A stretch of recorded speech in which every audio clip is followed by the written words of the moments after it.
Hi, welcome to Exploring the Illusion of Free Will. My name is George Ortega, and I fired my co-host last episode, so I'm doing this alone, and it's a good thing. I explained it. If you want to know why, watch the last episode. It's on YouTube. Okay, this is episode number 121, our Unfree Will, very strange but inescapable. And before I, as I do in every show, before I get into the theme, I just want to briefly describe what we tend to mean when we say we have a free will, briefly explain why it's impossible and why the show is important. Okay, we have been compelled, it hasn't been up to us because we don't have a free will, but the universe, the eternal past, has led us to believe for some strange reason, because why would the universe do this? Why would, it's not the first time it's done this. It's like it made us believe the earth was flat. It's still like, if we didn't know better, we'd think like the earth, the world was entirely motionless. When we're like hurtling around the sun at over 60,000 miles per hour, so the universe does this to us. It makes us like believe stuff that isn't so. And that's, so with this free will belief, it has made us believe that what we do, think, feel, say, is up to us, okay? That it's really up to us, that nothing that we're not in control of, like our genes, like our environment, how we were raised, what we learned, what we didn't learn, what we watched on TV, in the movies, like our experiences, like all this stuff that actually in reality forms us, especially our genes. 50% of our personality is genetic. Free will says that we can choose whatever we want independent of this stuff. We can't. Independent of causality. Free will says it doesn't matter that everything has a cause. We still have free will. Completely illogical. It makes no sense. And it's not just, all right, so we've gone from explaining what free will is to explaining why we don't have it briefly. I mean, think about it. I mean, we routinely have thoughts that come into our mind that we'd rather not have. They're called unpleasant thoughts, sadness, anger, regret, guilt, a lot of stuff that the average person is only happy about 50. The last show I did before this was a show on happiness, so I know this stuff. So most people spend only about 50% of their day being happy. The other 30% they're really not that happy, and 20% it's neither happy nor unhappy. The average level of happiness in the United States is 70%. So come on, think about it. If we had a free will, who among us would choose to not be blissed out? I mean, if we had a free will, we'd be completely happy every moment of every day. You should, if you don't understand that, don't feel guilty, okay? Because the only reason, if you still, after this show, believe you have a free will, it's not your fault. The universe is not allowing you to understand. If you had a free will, you'd see the sense in this. Because that's another thing, is the universe compels us. There are books about this now. It's called motivated reasoning. If you are confronted with a truth that you don't feel that good about, you'll rationalize. You'll come up with some way to say, no, it's not true. Climate change denial, very regrettably, a lot of people just can't accept the fact that the next decades are going to be so challenging to us. I mean, who knows? Maybe there will be some kind of miraculous rescue, for the planet. That'd be great.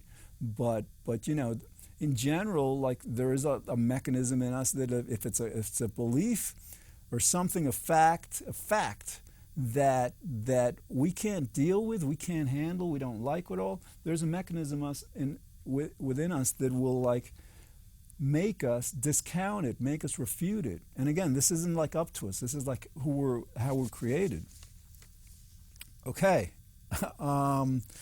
So that's what free will is. That's why we don't have it. It's simply everything has a cause, okay? If everything has a cause, then the causal antecedents to every decision regress back to before we were born. It's not any more complicated than that. If people understood that simple fact, they'd understand the whole thing. That's why I got to do a lot more shows on that. The people don't understand really. A lot of times people don't understand free will. I mean, I explain it on this show, but I've seen some YouTube videos where like they ask people what free will is, and they'll say, well, free will is like I have the freedom to say what I want in this country. Like I can. There's no censorship. I can say what. That's not free will. That's political freedom. There's like some people say free will is like being free from.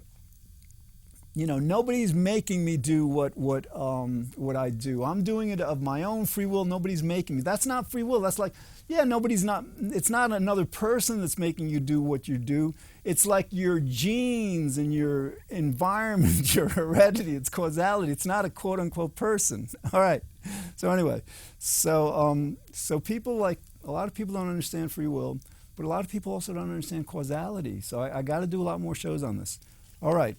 So again, our unfree will, very strange but inescapable. It really is strange. All right, but no, I gotta why is this important?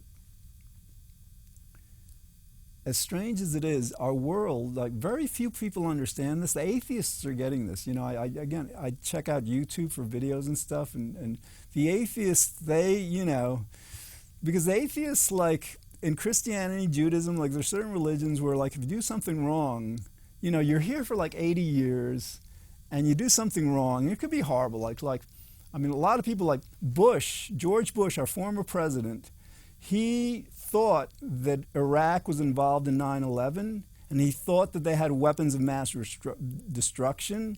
And so he ended up ultimately killing a million Iraqis because of this. That was evil, okay? That it may be negligent, however you want to excuse it. It was evil. A lot of people think that the people like Bush and other, Mao Zedong killed like 25 million, Chinese. Then you have Hitler, of course. But they think that like these people, that because of what they've done, because what they did is so heinous, they deserve to spend the rest of eternity suffering, in hellfire. Just like, and they have like, these preachers like will paint just very vivid pictures, Dante's Inferno, of this like horrible, horrible place for eternity. Now think about this. You're here for like, 80 years. like some of these guys, Hitler was, 50? I don't know, 40, who knows? So like in 40 years, you do something so horrible that you no. So like these atheists recognize how hateful this belief in hell is.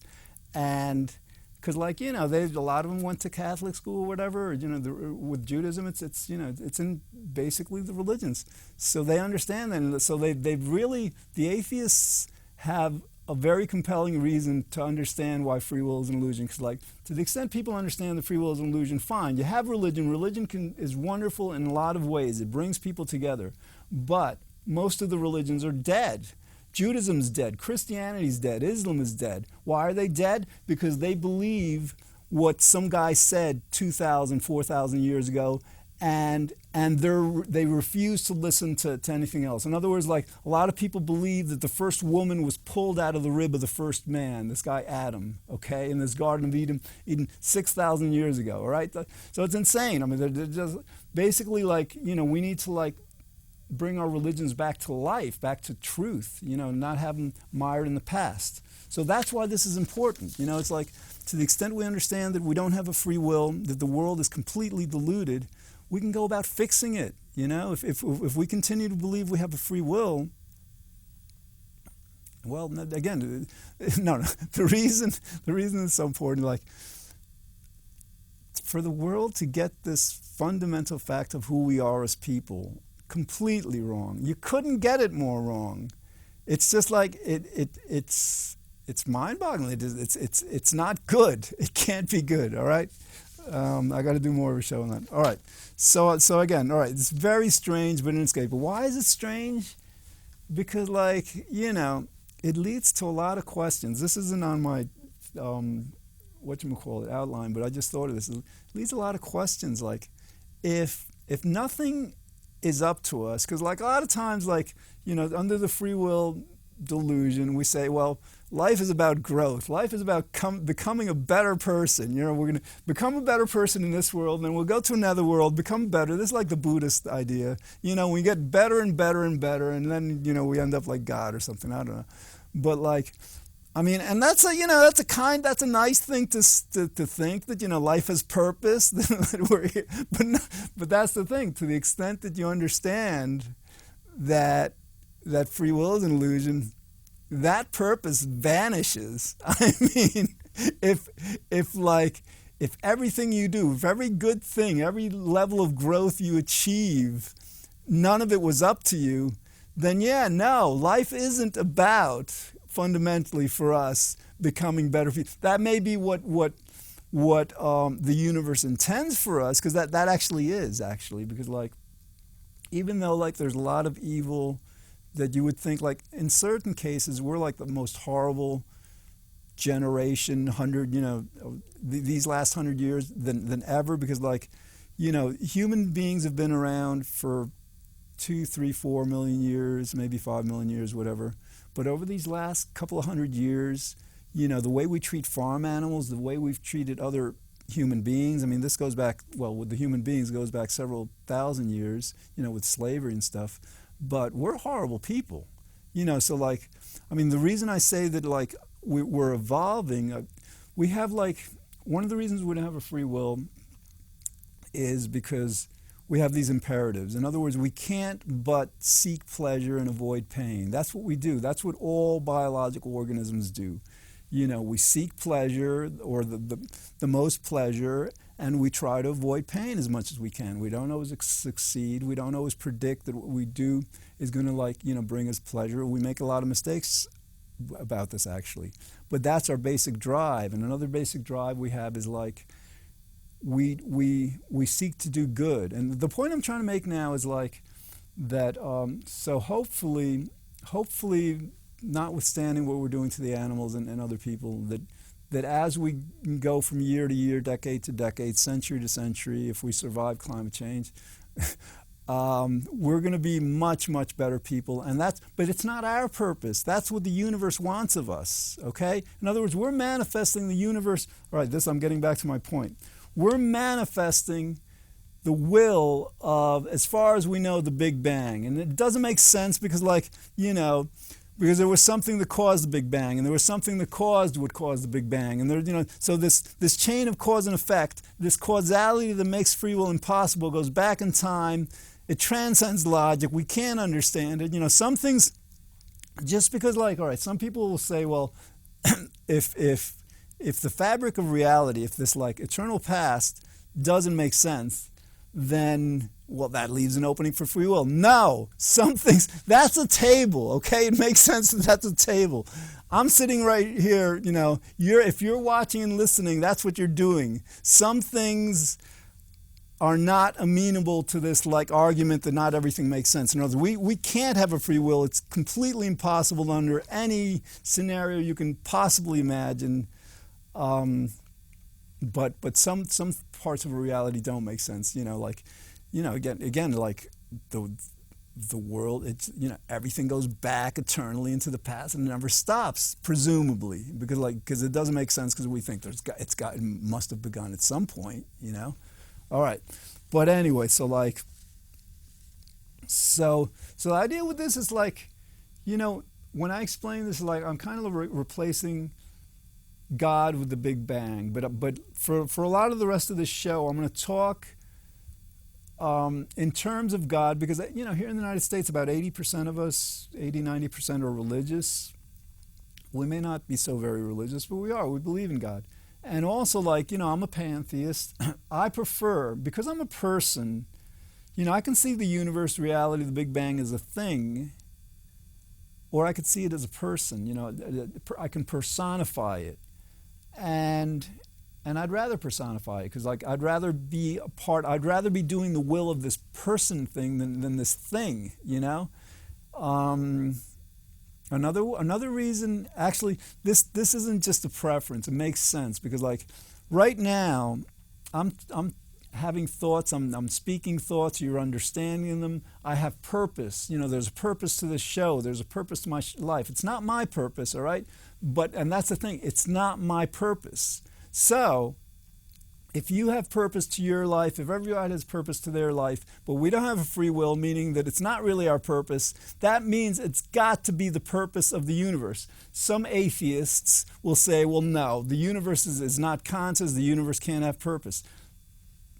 Wrong, because again, all you have to understand the universe has purpose, the universe has consciousness, is that any consciousness, any purpose, any goal, anything you think is not yours. It comes from the universe. It evolved, from the state by state evolution of the universe. So anyway, so what does this mean? That means we don't have a free will. We have God's will. And this is, this is very strange but inescapable. I haven't gotten to the strange stuff, whatever, but this is kind of strange. We're manifesting God's will. Everything we do, it's God, So in other words, if you want to blame someone, blame God, but don't blame God. I did it, watch my last show and you'll understand it, because I don't have time to go into it right now. Watch my last show. You understand why it may not actually even be logical to blame God. Well, it's basically about the eternal past. If time goes back eternally into the past and never stops going back, then there is really no point at which you could say that God decided to make all the problems in the world. He knew what was going to happen, and he did it anyhow. So you can absolve God from blame also. But the thing is, our will is God's will. We're manifesting God's will. And for people who don't like to be puppets or robots and stuff, this is a better way to see us. We are God. We're just not the part of God that decides anything. It's like my hand. My hand can pick up these papers and stuff, right? My hand didn't decide to do that. I made my hand do that. And naturally it wasn't me, it was the universe that made me make my hand do that. That's causality, okay? In a way. But so the idea is, we're God, we're part of God, but we're just not the part of God that decides anything, that has anything to do about anything. All right, so God makes us think. It's God that's making. So what is it? God is one, and it's you remember when you were kids, you're playing with soldiers and stuff, or if you're a girl with dolls, that it's you decided everything that they did and said and all. That's what God is doing. That's all of creation, except that that's what he's doing. He maybe set it in motion a long time ago, and it's just on autopilot. He doesn't have to he can just sit back and watch it. I don't know. But all right. All right, this is strange. This is very cool. A lot of times we pray to God. I pray to God. I pray to God that we stop torturing animals, that we that we get this, that we end poverty, that we overcome climate change. And one of the reasons I've started praying to God more now, because for years I didn't pray to God that much, is because I finally understand, wait a minute, nothing's up to us, so I might as well go to the source. If people aren't doing what we need to do to be kinder to animals, it's not in our hands. It's actually God that's making us be unkind to animals. So the thing I want to say about this is the surreal part of this is when you pray. Think about this. This is strange. When you pray, it's God. It's God making you pray to God. Okay, for what God isn't giving you or allowing to happen, and then when God will sometimes say no to God because he's praying to himself, really. And then sometimes God says yes. So then God will have you thank God for what God made you pray to God about what God didn't have happen according to what God didn't have you agree with. Or because God, sometimes some people may not pray for the welfare of animals because they don't understand that these animals are in pain. So God wouldn't have them pray that prayer, but some of us, and that's another strange thing. God will have some people think one thing, other people think an entirely different thing. I don't understand that. It just doesn't make sense. But that's the way it is. Okay. Now, what I'm saying, this is kind of like a caveat here. We've got about 7.5 minutes. What I'm saying, it doesn't mean that nothing matters. Fine, it's not our purpose. We're people-uppets. We just we do what God makes us do, and that's who we are, okay? And if you just focus on happiness, if you focus on happiness is the point of everything being good and stuff, then you're fine. What you do is you hope. You hope that God gets his act together, that God resolves whatever problem he's going through, and just creates a much better world for everyone. But you just all right, fine. It'd be better, okay? It would be better if we had a free will, because if we had a free will, we'd all be blissed out. We'd all be who would with a free will would choose to have negative thoughts. So anyway, what I'm trying to say is not having a free will doesn't mean that things don't matter. Things matter, okay? A lot of things matter. Some things don't matter, but they're just not up to us. It's we still do good. The way the world works is if we do good, the universe, God tends to reward us. If we don't, we tend to be punished. That's the way it works. It's not up to us, but still, that's the way it works. Okay. Very strange, but inescapable.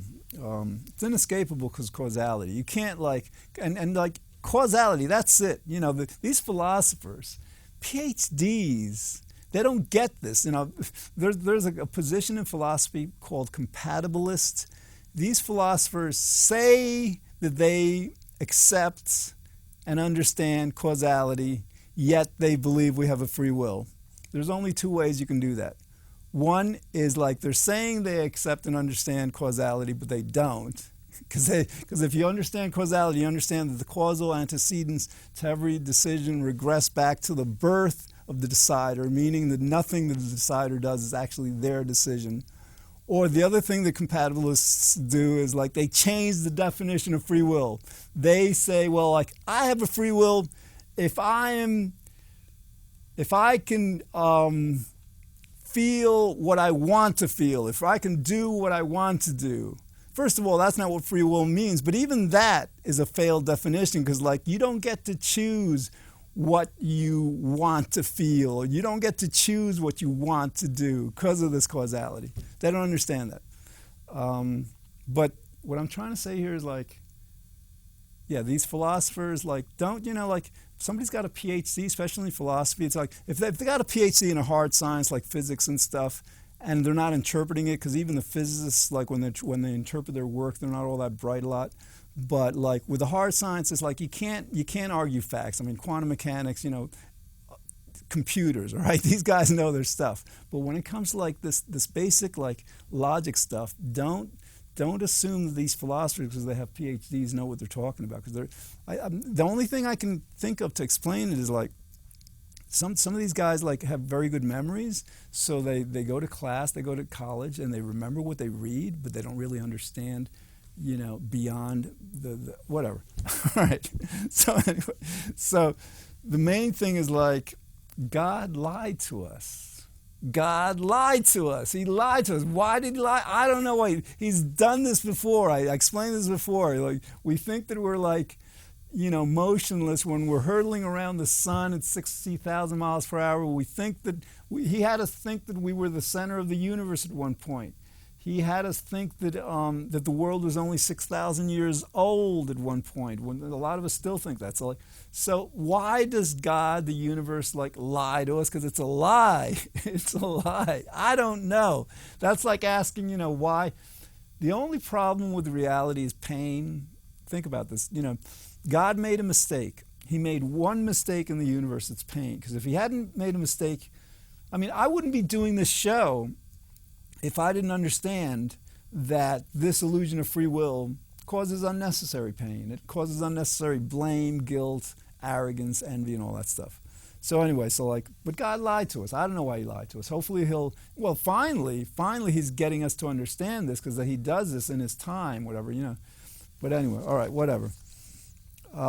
So this is it is a very strange reality. Nothing is up to us. And Got under 3 minutes, so it's going to take us a while to get accustomed to this. First of all, this is a completely different consciousness, completely different. Categorically, couldn't be more different. To go from thinking that stuff is up to us to understanding that absolutely nothing at all is up to anyone, never was, never can be, that's an evolutionary shift in human consciousness. That's like, I used to I've got a new intro because this awesome dude from England, Simon Matthews, he created this excellent intro, that I use now. But for the first 100 episodes, it was a quote by John Searle, this philosopher who thinks he has free will, but he at least got this wrong. He says, for the world to understand that free will is an illusion would be a bigger revolution in our thinking than Einstein, Copernicus, Darwin, Galileo, and Newton. Not in that order, perhaps. It would alter our very conception of our relation with the universe, he said also, right after that. It's true. This is the biggest thing ever. So we're not going to get this overnight. That's why, I've been this is going on my third year doing this stuff. Well, 2 years with the show, of 3 years with a meetup in Manhattan. And so eventually we're going to get it. And the cool thing is once we get it, because this is something that I think the entire world is going to get. And once we get this, it's going to be a brand new world. It's going to be a very strange world. But no, what I'm trying to say is it feels strange because it's very new. But once everybody gets this, and who knows, it may take 5, 10 years. I don't know how long it's going to take. If I had a free will, I'd explain it to you so you'd get it. If you had a free will, you'd get it. So but the idea is it's a new world. Sure, there are other things that aren't going to change. We still have to deal with climate change. We still have to deal with, we're driven to seek happiness, avoid unhappiness stuff. That stuff doesn't change. But our perspective on who we are as human beings, who other people are, is completely different. All right, and that's going to lead to a much, much, much, much, much better world.